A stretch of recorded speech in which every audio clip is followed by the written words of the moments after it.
Can Africa come together as one nation in order for us to defeat the power of the Western? Yes, I think Africa at this time, we've reached a point that we can in fact come together. We can in fact put Africa into our hands and develop it.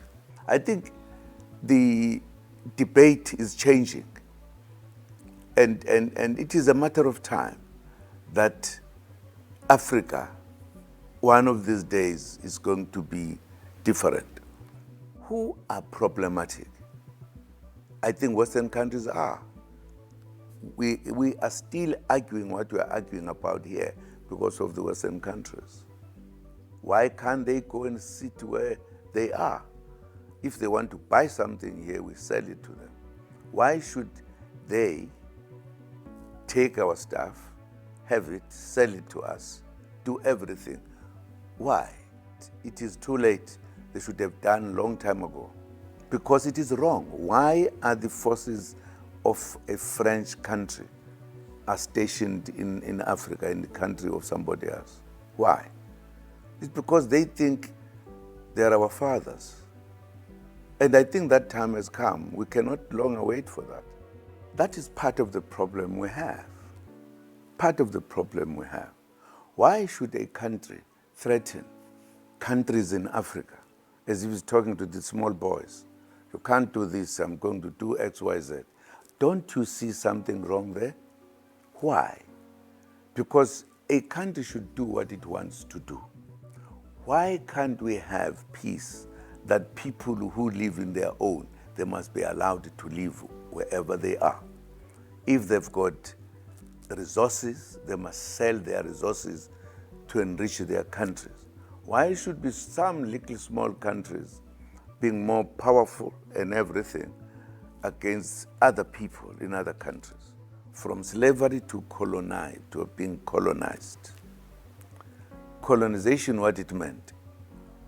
It actually meant the big countries take small countries, just take them. You are now my country. That's why we ended up with colonies, something funny. And they were going to sit with us forever because they think we are not sufficient human beings. It's not true. We need to fight forever, liberate ourselves. Our own wealth is enriching countries out there whilst we are being starved where it is dug from. It cannot be allowed. We are all human beings. There's nobody who has more eyes and more noses and more mouths. We are the same. Why can't we have the same respect? Africa is an important continent which must still jump higher to reach its real position. Gaddafi was killed because his country was beginning to say Africa must stand on its own and live in its own life. And for that, because he was talking like that, he had to be killed by the civilized Christian kind of people when he had committed no crime, except to talk about Africa, our country. Just before Gaddafi was killed, I was the last president who went to his country. I went there to talk to him when NATO was bombarding that country. In fact, I was given instructions as the president of this country that you fly this way, you lower your revolver, and people come from Europe tell us in Africa, and we are in charge. That tells you the story of this continent.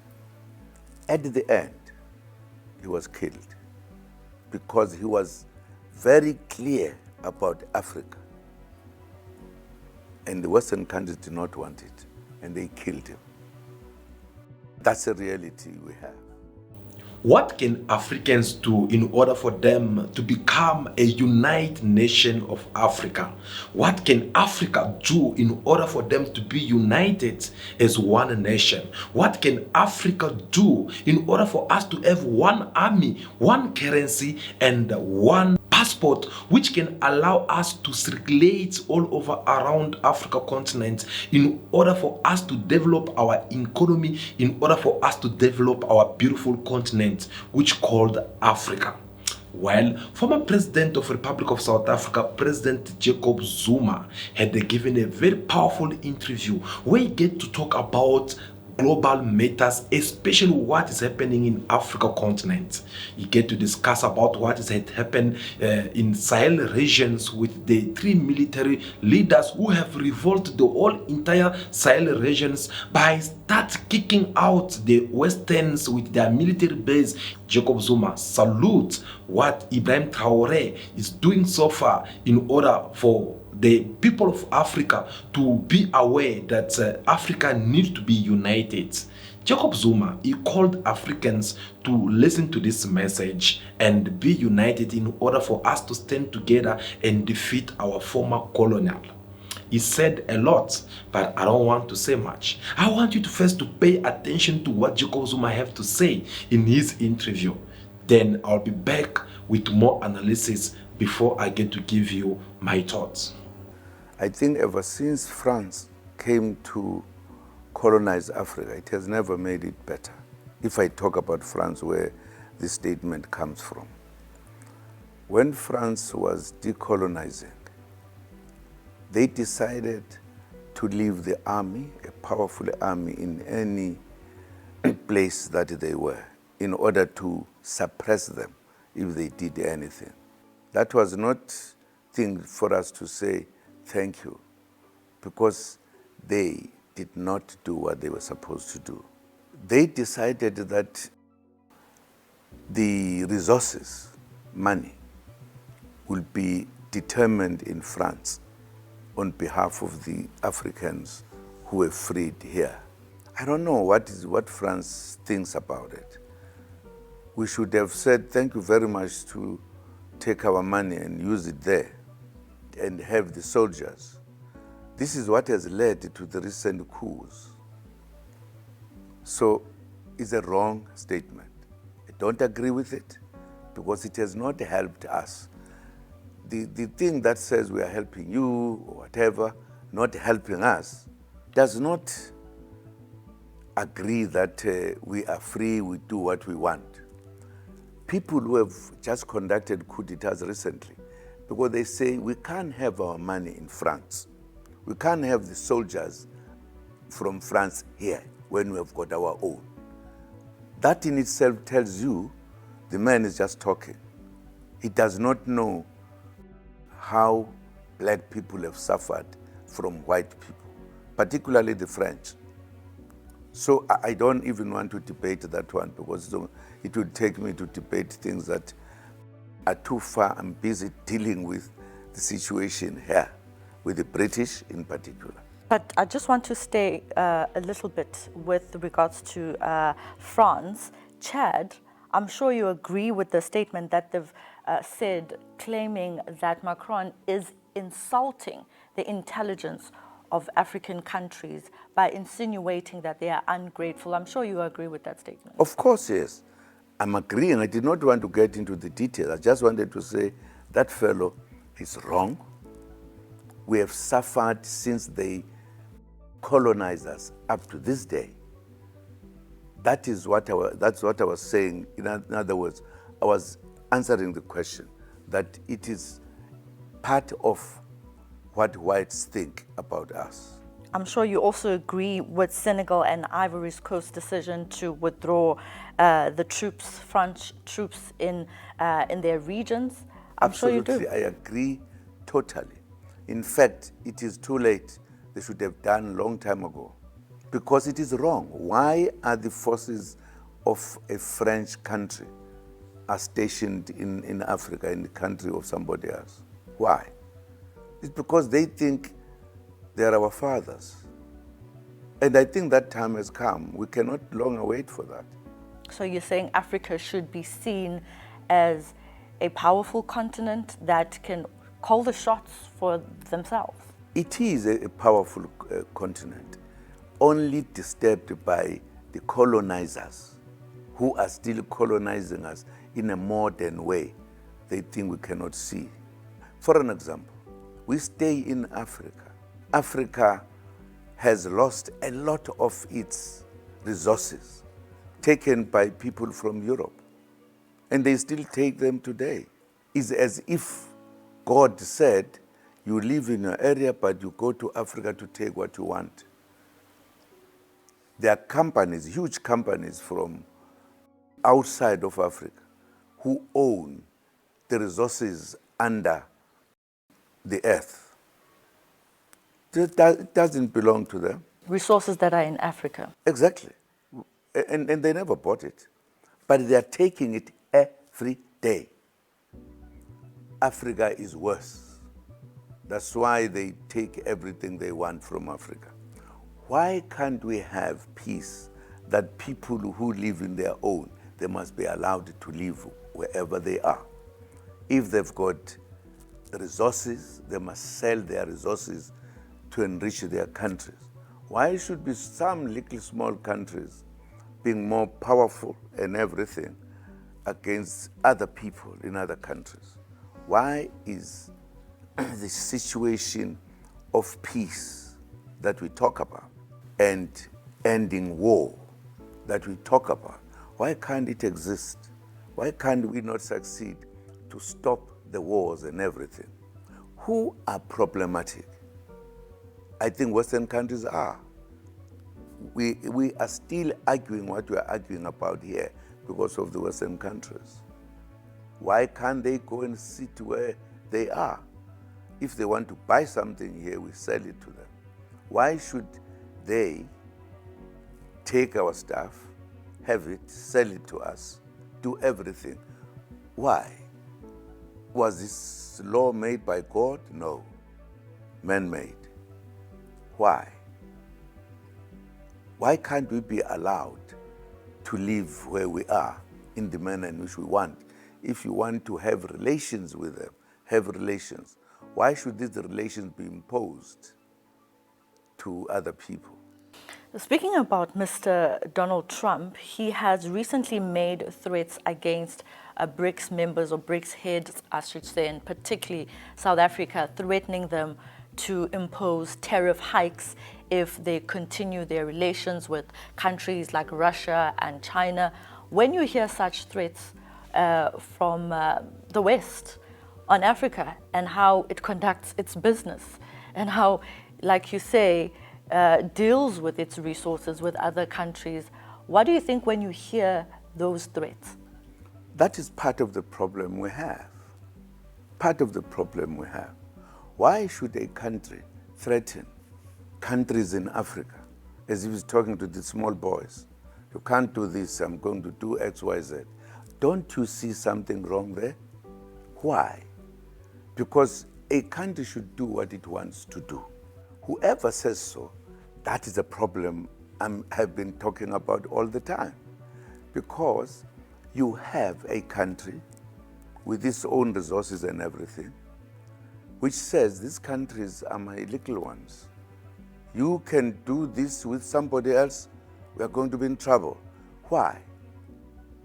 There is totally something wrong in the manner in which big countries treat the countries that are small, the countries that are said to be probably not as big as whatever.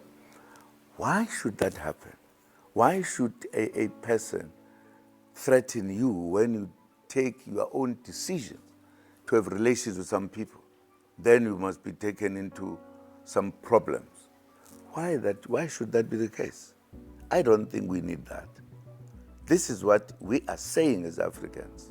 We don't need, you know, when South Africa joined Brics, we haven't talked about those matters. It was very important because among other things was to deal with this very issue. The governments of Burkina Faso, Mali, and Niger have accused Ukraine of arming rebels in the Sahel region in particular. Do you think that the international community is reacting to such a move or these allegations against Kiev that they are allegedly training rebels in the Sahel region? And of course, I don't have the facts about that, but I could just make some comment about this business. You know, we in Africa, we were slaved. Serious, where human beings were sold as an article of commerce, where many people were killed in many ways, where people were bought and the person would do whatever he wants about the person, kill, whatever. There was a fight against slavery. When the slavery system was stopped, finally the whites realized it was too much. With us, they then put something with a name that is a little bit,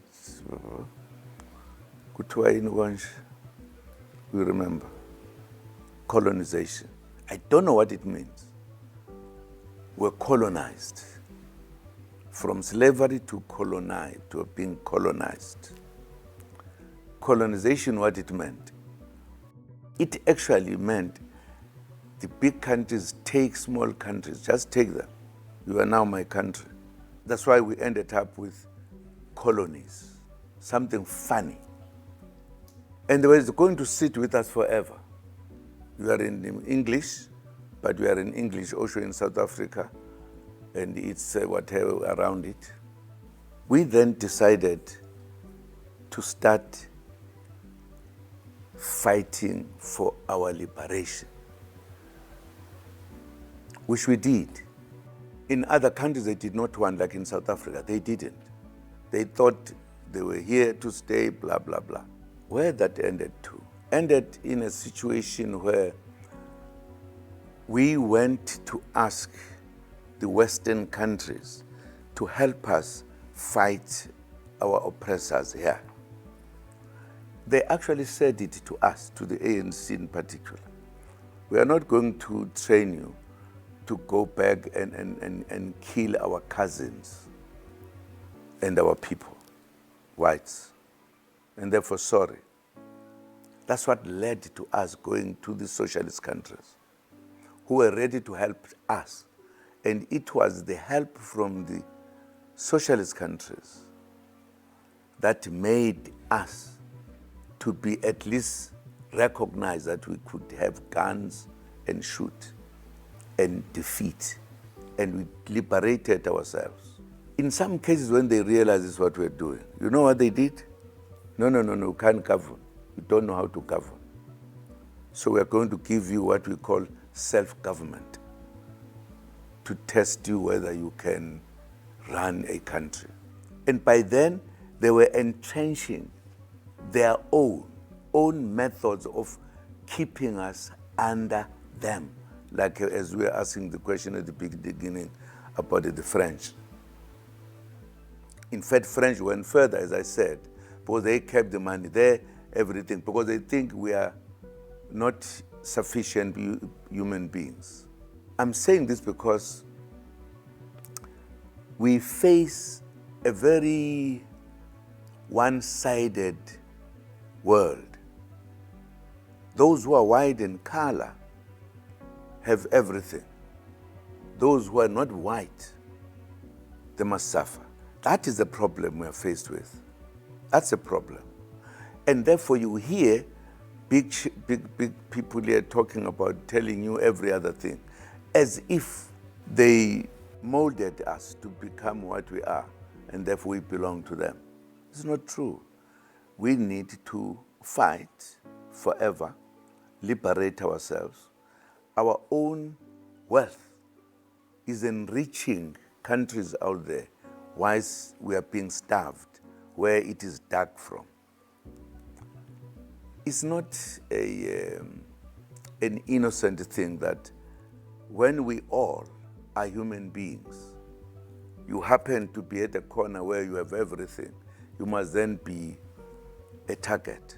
I believe if you talk about these countries in Africa saying, or even in the Middle East, we now want to join Brics, I think people are becoming aware that we can, in fact, equal the world.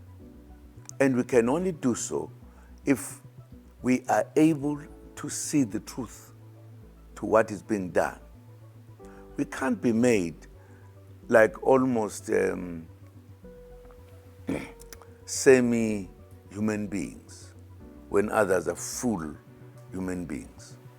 I think that time has passed. We are living in a world which is lopsided. It cannot be allowed. We are all human beings. There's nobody who has more eyes and more noses and more mouths. We are the same. Why can't we have the same respect to all of us? Do you think African countries are taken seriously when they come about with some solutions for these conflicts?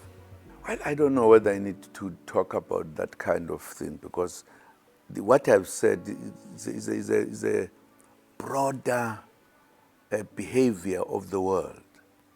It's not correct. It's not. Then, because they're big countries, blah, blah, blah. Then we have African continent, which is taken as being owned by countries from outside of Africa, which has leaders, some of which so weak that I wouldn't want to say anything.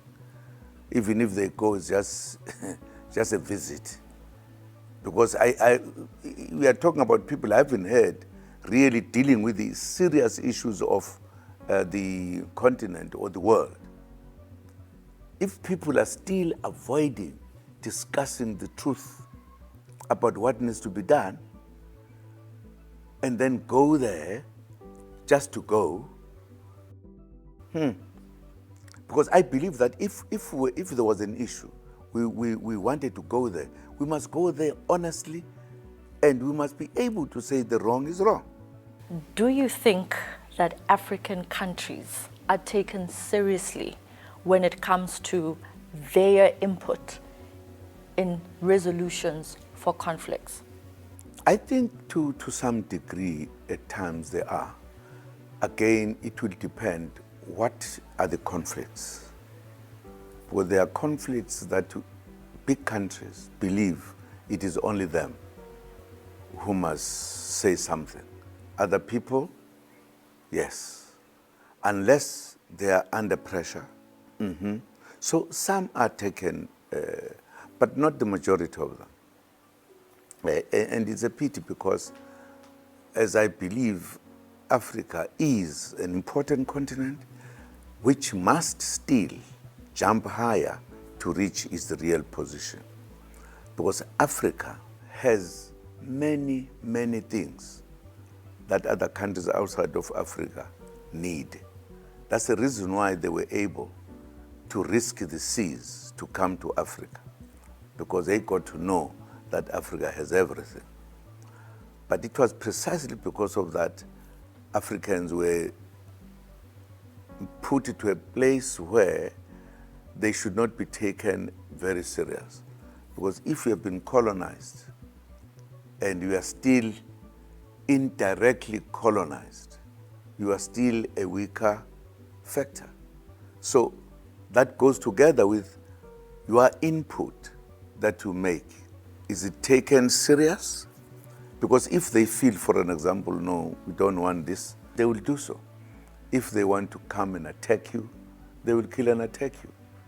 I'm sure, just to make it more clearer what I'm saying, Gaddafi was killed because his country was beginning to say Africa must stand on its own and live in its own life.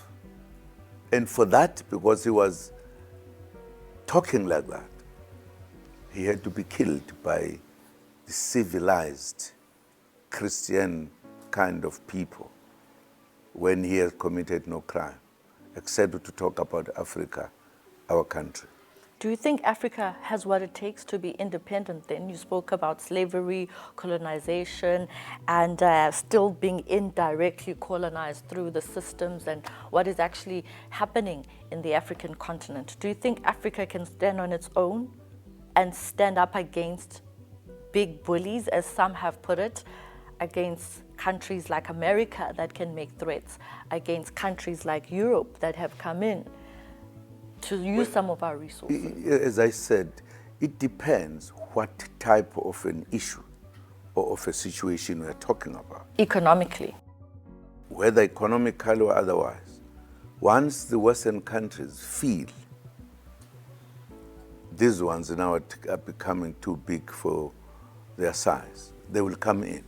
And they've done so in Africa, came in on a number of times. Just before Gaddafi was killed, I was the last president who went to his country. I went there to talk to him when NATO was bombarding that country. In fact, I was given instructions as the president of this country that you fly this way, you lower your trip, and people come from Europe tell us in Africa, and we are in charge. That tells you the story of this continent. At the end, he was killed because he was very clear about Africa.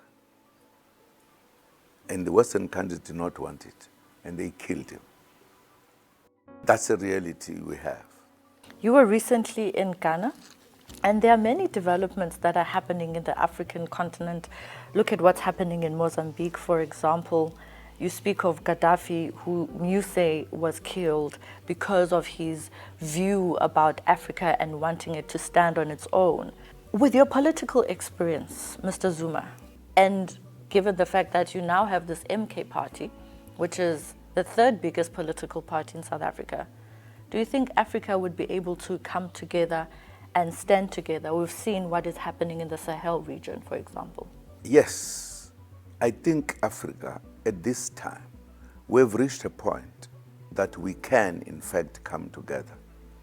We can, in fact, put Africa into our hands and develop it. The obstacle is the big countries, former colonizers in particular. The West. The West. Who would want to keep Africa down so that they are able to benefit from Africa, to control Africa? What is left is that Africa should come together, and it's better to have a country, Africa, under our control, with our resources in our hands.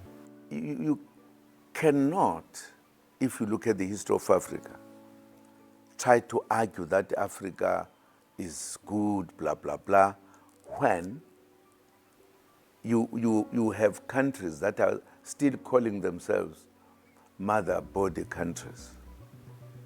It's a difficult thing. I think Africa has reached the point. As you said, I was in Ghana. I think the discussion that we had with the leadership in Ghana is a kind of a discussion that has not happened in the past.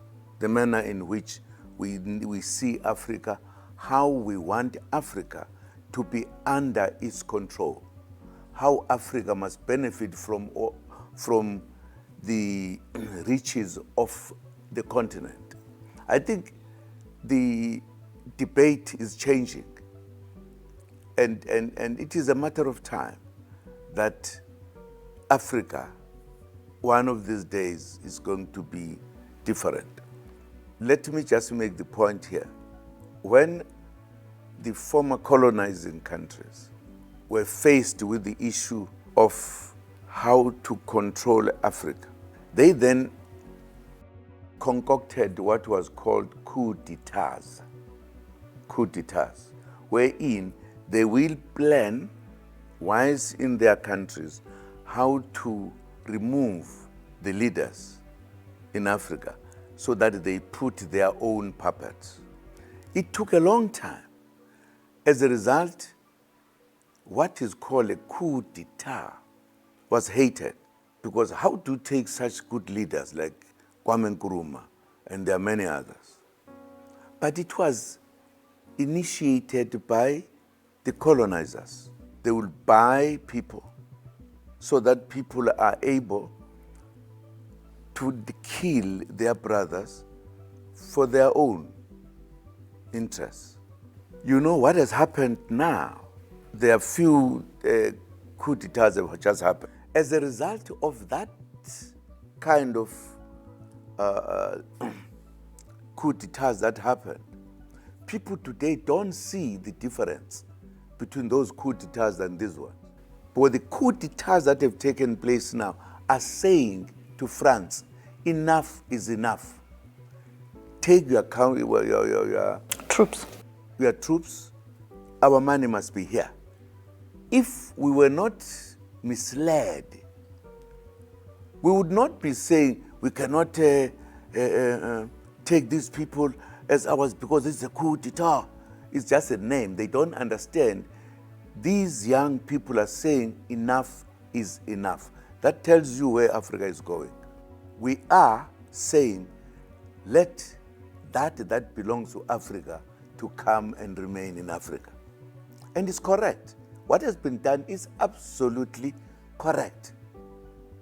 Why should the French forces be sitting in Africa? Why should the money be brought from France to feed us when we have got our own? That tells you that the car is turning the corner. It is a reality, it is there. I have a clear understanding of what is happening. The coups of today are not like the coups which were defeating the ends of Africa processed by Europeans. It's a coup d'etat of the Africans defending themselves, taking themselves out of the kind of what these colonies have done to us. But some of us, even in Africa, we don't see it. We still want to put them away, they're doing the wrong thing, blah, blah, blah. No, they are actually taking the struggle to liberate Africa again. And me, I support it, I can tell you, unless it is a kind of a coup d'etat like the ones before. These ones are saying, let Africa look after itself. Simple. You've enticed me there with your visit to Ghana, saying that there were discussions that are moving towards this idea of Africa strengthening itself. Do you want to give us a little bit of those discussions and the future plans? No, I'm just talking about the discussions in general. I don't think I'm talking about the details. I'm talking about that we as Africans, we are now saying time has come for us to rule our countries. Time has come for us to have our resources looking after the African people, belonging to them. Who want to buy gold here and silver and everything must buy, must not take our resources here and go do it and come and sell it for us. That's what we are saying. There must be real understanding and equality and everything you can talk about. That's what we are talking about. That's why I'm saying Africa is turning a corner. Mutual beneficial relations. Absolutely. Alright guys, now that we are all in the same page after watching the interview of the former president of the Republic of South Africa, President Jacob Zuma, who had given this powerful interview, which is a very strong message to most of Africans all over around the world, whether it is inside Africa continent, even in diaspora. Let us now have a conversation.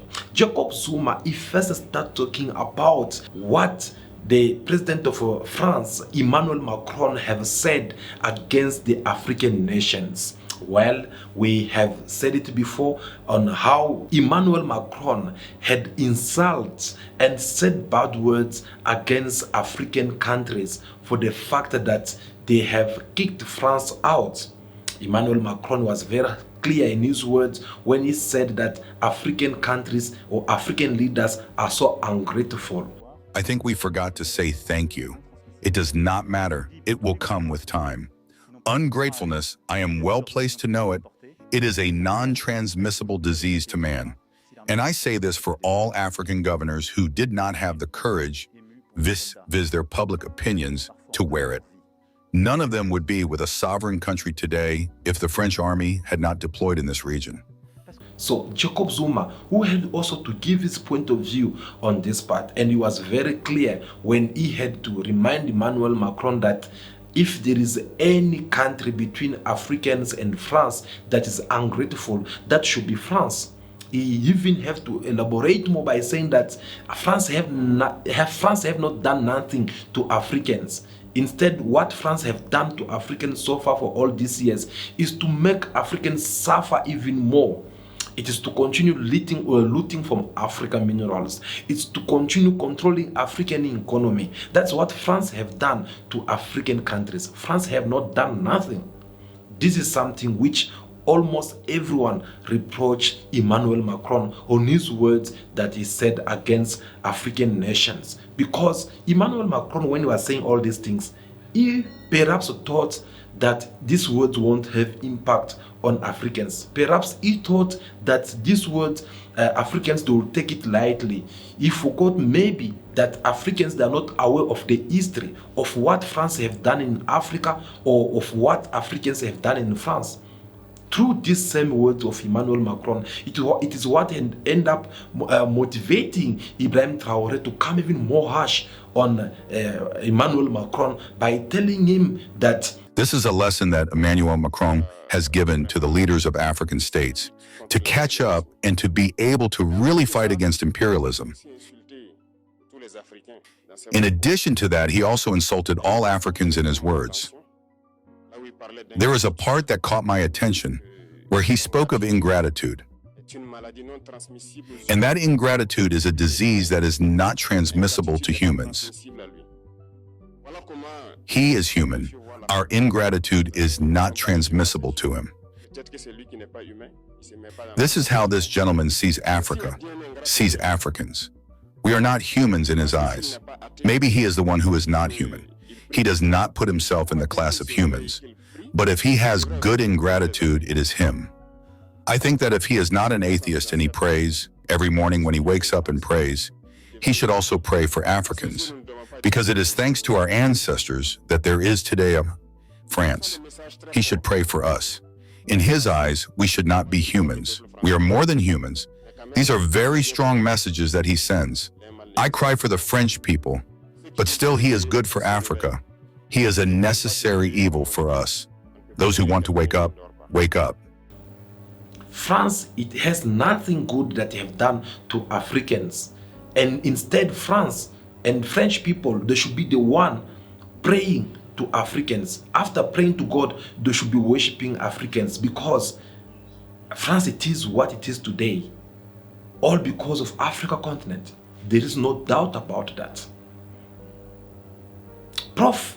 Lumumba once said that if the African countries stop France from using their mineral resources, cut all the ties against France, well, 20 years it is too much. France will be left without nothing. France will be nothing in the world. These words, they are not a joke, because many people have said the same thing, including even the former president of France, Jacques Chirac. He once said that we should not be biting the hand that feed us, because who we are today, all thanks to France. When he was saying that, he was very clear about that. But another part which former President Jacob Zuma had to comment, it was the which has to do with what is going on in Palestine, while we also the Gaza, the ceasefire deal in Gaza. With Mr. Donald Trump, President-elect, the President of America, do you think his presidency will see about a shift in policies related to these ongoing wars, which includes the Hamas and Israel conflict? I think the President of the United States of America has said something with regard to the war in Russia, right? Very clear. I haven't heard him about the country we are referring to, whether there has been a clear thing that there must be the end of battles all over. However, he is one among the few who have said something that makes sense. I think he said, we cannot use our money to fight a war in Russia when we've got it to be building our country. There are not many who have said so, but he have said it. We take note of that because it is important. But as to the battles in the Middle East and the United States, I don't think I've heard very distinctly that there is somebody there who says this thing must come to an end. I want to go back to the issue of Palestine because it's an issue that the ANC that you claim to have been part of from a young age is an ANC that has strongly supported Palestine.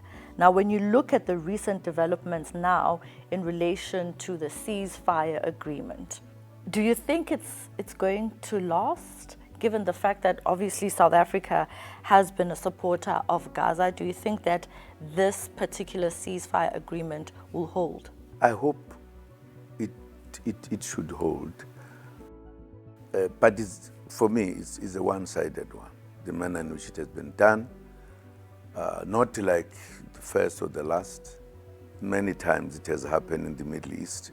Middle East the things are always very complex and difficult.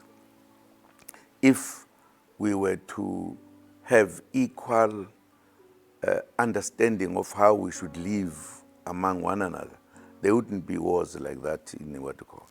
What causes the wars? There are reasons as well.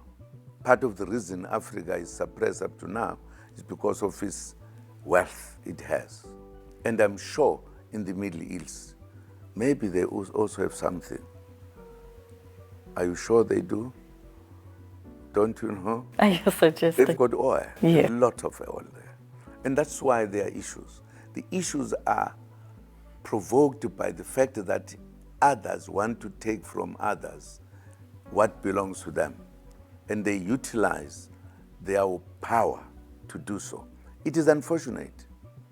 Some of the agreements that are there are forced, like the one that now we're talking about, that we've got to have the ceasefire, is forced in reality. For an example, the whole world looked at a country in the Middle East where buildings were bombed, small kids were killed. And the world, the civilized world, absolutely said nothing. Nothing. Even now, they are forcing other people to say they must accept the manner in which they present their story, how they must all come together. This is a problem that has faced the black people and also the people in the Middle East. That issue has never been resolved. Whether you have the United Nations, it has failed to deal with these matters. It's a fact. And therefore, I don't want to say, well, a nice man has spoken there, because they all talk around their own area of satisfaction. They're not worried about anybody else. And if you argue, they force you, they kill you. We are not yet right in this globe. Not yet right in this globe. Between Israel and Palestine recently, just before the U.S. President Donald Trump get to sworn in. And this deal, according to us here, we had said again that there's nothing good will come out of this.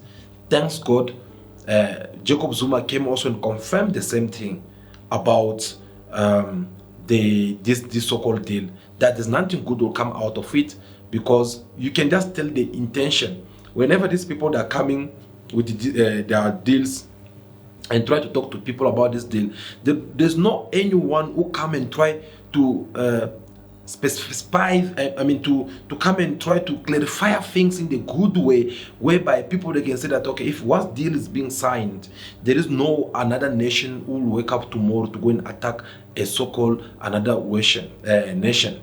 But unfortunately, this deal they're telling it, you can just tell that this is just a temporary ceasefire deal between Gaza and Israel, because sooner or later we're still going to have again another problem over there. We're still going to see more drama which will have to take place. And this time he had to go far by saying that, look, even Donald Trump himself, when before even he sworn in, when he was talking about this so-called Gaza deal, there is not any specific closure or proposal which is being put on the table. And the truth here, whether we like it or not, it is that when Jacob Zuma was saying this, he was trying to tell you guys exactly what we had said before, that there is a lot of money which is being invested in the Middle East. Most of these billionaires in the US borders, they have invested in the Middle East because of all the petrol which is over there. And they are the one who get to send their should I say, their military weapons companies. They are the one who get to have the tenders over there. They supply Israel with different things. So if the peace have to reign between these two nations, obviously these companies will go broke. And if they go broke, it will affect the economy of the USA in one way or other. And that is the reason why they're doing all this. So former President Jacob Zuma, him mentioning this point, he was very right on that. There's nothing good which will come out from all this deal. But he finished his words by calling Africans to be united. Jacob Zuma called for the unity of Africans. The unity of Africans, it has become the top topic in the agenda of Africans all over around the world. Because Africans have come to realize that without the unity of Africa continent, without the unity of Africans, these people will continue penetrating us, they'll continue looting our mineral resources, they'll continue controlling us. As I always tell you, that they pretend to leave Africans. They pretend to give Africans this so-called freedom, physically, but not morally. They leave African free, physically, but not economically. So they have shifted their body far from Africa continent, but their mind, their leadership is still within Africa borders. That is the reason why you find that they are the one who get to decide who have to become the president in African countries. They are the one who get to nominate who can be in charge of everything. And if you don't have their blessings, you become like their enemy number one. Proof to that, when in Sahel regions, Ibrahim Traoré, Burkina Faso, the military government in Mali, Chad, Niger, the list is too long. These countries, as they were busy revolting themselves against the Western, we saw the Western stooding up, saying that no, we're not going to let these people to be there. What they usually do, they'll jump in the front line, they'll call for these nations to go ahead and give back power to civilians.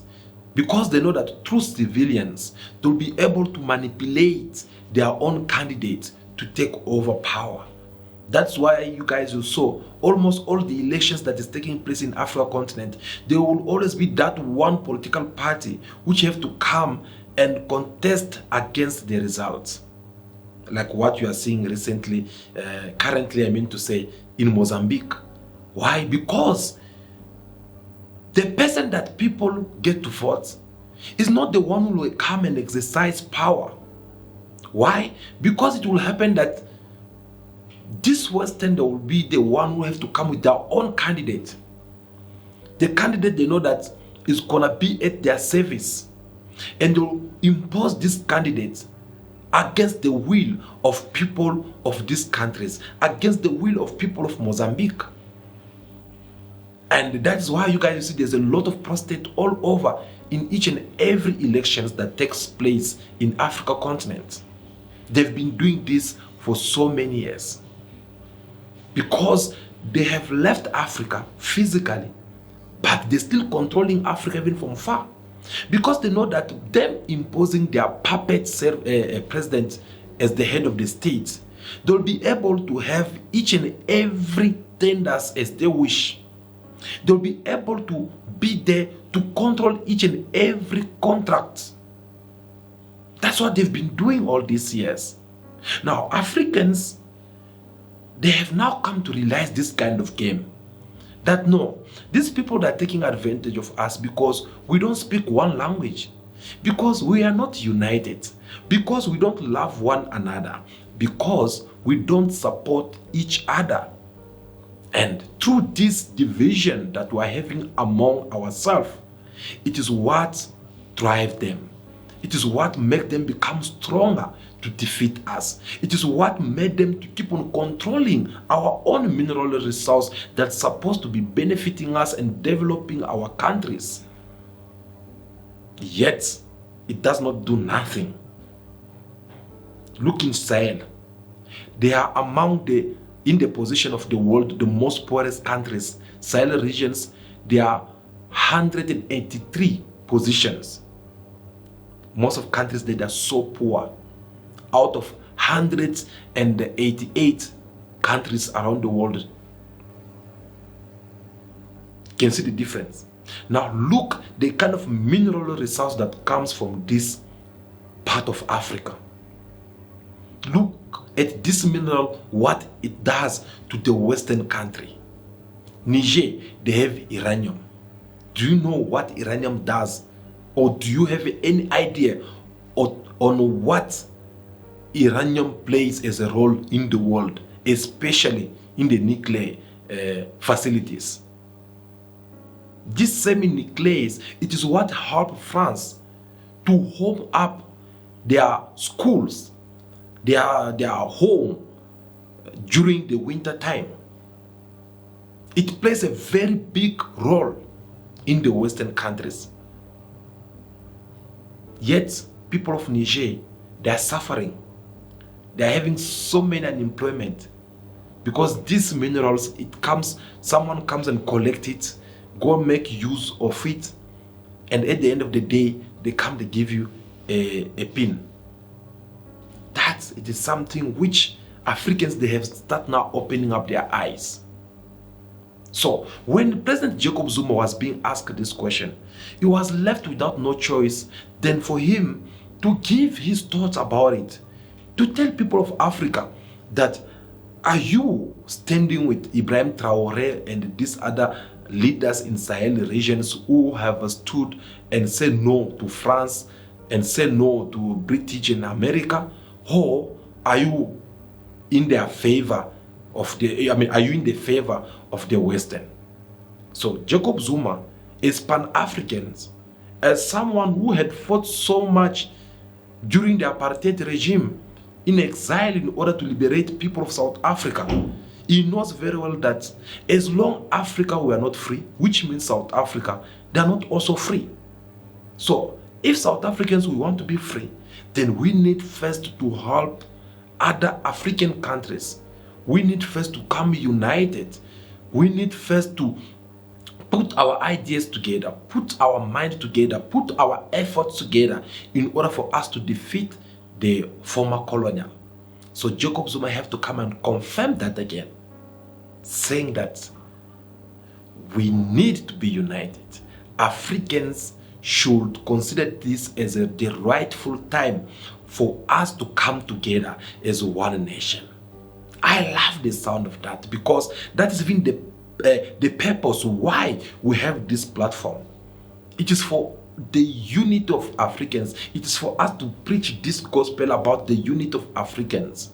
Guys, you don't know what can the unity of Africans do to this Western. Let me try to tell you some of the facts. You know, once we become once we become united, okay, as Africans, France won't come and go in Togo, for an example, and try to impose their nonsense over there. Because once they'll do that, the government of Togo, they'll kick them out immediately. And once they do that, they try to enforce themselves like the way they try to threaten up the government of Niger, saying that no, if you guys don't do this, we are going to invade Niger. Well, they'll see not only people of Niger coming on their way, but they'll see the entire Africa standing on their way. Why? Because it will be like if you poke one nation, if you attack one nation in Africa continent, well, you are attacking the entire Africans, because they will come very hard on you. For an example, Emmanuel Macron, the current president of France, he went in media and disrespect African nations. And he was referring Sahel regions in the western part of Africa, where there is a Burkina Faso, where there is a Ivory Coast, where there is a Chad, where there is a Nigeria, our brothers and sisters over there, right? He went and said all those nonsense he said over there. Did you see the reactions of Africans all over around the world? Do you see any Africans who try to isolate himself and say that, no, by the way, yes, I might be an African, but this does not concern me. Let them deal among themselves. No. Emmanuel Macron get being criticized by every African, whether it is within African borders or whether it is in diasporas. They criticize him. They defend this, our brothers and sisters over the Sahel regions. Why?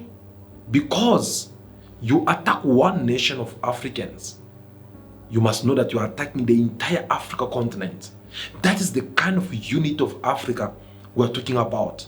When we're talking about the unity of Africans, some people think that no, it is all about you having some foreigners, as they like to call them, or foreigners that will be coming here, or the foreigners that will be doing this.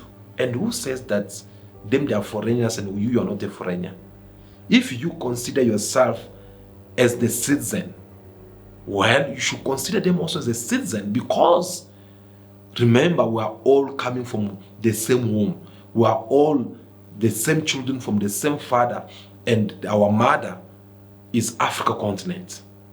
So when we're talking about the unity of Africans, it does not mean that no people from Niger, they'll be leaving Niger and going and live somewhere there in Sudan, and they just go there and they just live there. No, they'll be visiting wherever they want to visit more freely. They'll be there to defend one another.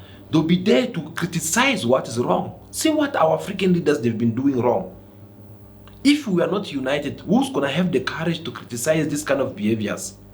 But if we are united, once our African leader misbehave, we are all going to stand against him and tell him the truth that step aside, because we don't need this kind of leadership in Africa continent. And you will have to listen, him or her, they will have to listen to our message and step aside.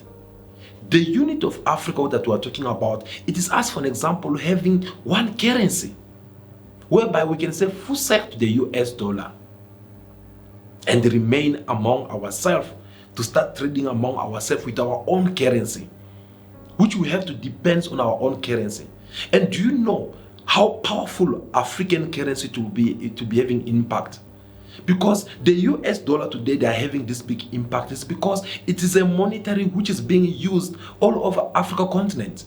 When Kenya want to trade with Uganda, they trade in the US dollar instead of them trading in one of the local currency or maybe one African currency. Why did they kill Muammar Gaddafi? Isn't it for the same reason? Because Gaddafi have raised up a point of view on how Africans should be having one currency. But just because they know very well that African having one currency, it will destroy our economy. We'll be doomed. We won't be able to live. We won't be able to tell them to do things. We won't even be able to impose our sanctions on them. They had to kill Muammar Gaddafi because of that. Let us not forget the history. Look at what Yoweri Museveni and Uganda they are going through today. They have put serious sanctions against Uganda. All just Yoweri Museveni had said no to these things of a gender mix, to these things of a man sleeping with another man or a woman sleeping with another woman. Because they are the one who comes and want to impose these things on us. If you accept to this kind of nonsense, well, you must know that you are welcome in their world. They'll sponsor you, they'll give you money, they'll do this, anything you want, they'll give you. Because it is these dark spirits which they want to impose to all the countries around the world, especially in Africa continent. When Yoweri Museveni refused that, they had to cut all this. They put sanction on Uganda. Google does not trade over there. MasterCard, they put all this kind of ads against Uganda. Why? Because we are not united. But if we were united, I don't think these sanctions, it was going to have this big impact on Ugandans to the point of that the government of Uganda start now neglecting even the refugees which are over there. They are now running out of the food. And the government said that they don't have food to give them anymore. Why? Again, because we are not united. But if we were united, this sanction, it was not going to have impact, not only on Uganda, but on any other African nations. It was not going to have impact. Because what is giving these people power? It is because we trade with their currency. We use their money. We go there to go and borrow money over there. And when we borrow the money, tomorrow they'll come and want to take even more from us. But if we stop not taking money from them, if we have our own currency, we say that this is African currency, do you think the United States of America will have power to come and impose their so-called sanctions on Africans? Do you think the Western will come and impose their leadership in Africa continent? I don't think so. Why? Because the unity of Africa, it is the only weapon we are left of in order for us to defeat all these people, in order for us to destroy their strategies.